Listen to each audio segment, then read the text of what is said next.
long story short, kinonfirm ng Sergeant at Arms that he's no longer in the building.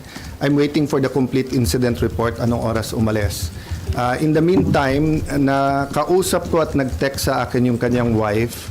And I told her naman na I will papaabot ko sa Filipino people and sa 13 yung kanyang message. So sa 13, sabi niya, sana wag sayangin yung sakripisyo na ginawa ni Senator Bato. She hopes that we stick together. Tapos eto sabi niya sa akin, good PM sir, in behalf of my family, we would like to thank you and all the other senators for all the support you have done for my husband. At the same time, I'd also like to ask for forgiveness for all the confusion and havoc it has created in the Senate. It is for this reason, I am sure that Ronald made his, in quotation mark, escape.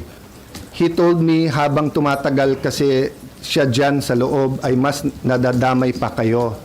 Alam naming hindi lulusubin ng NBI at CIDG and police o sino pang mga militar ang Senate kung wala siya sa loob. Kaya kahit na gaano siya ka-safe dyan, mas nangibabaw pa rin para sa kanya ang safety ng lahat.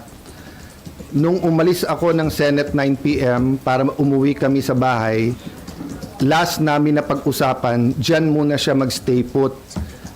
Dyan, yung stay put lang raw siya dyan sa loob kasi safer for him. Total may 72 hours TRO. Nagulat at natakot na lang kami for his safety nung narinig namin na sa labas na siya.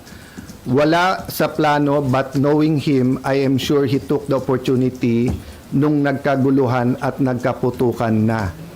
Pasensya na po sir, mahaba message ko, etc.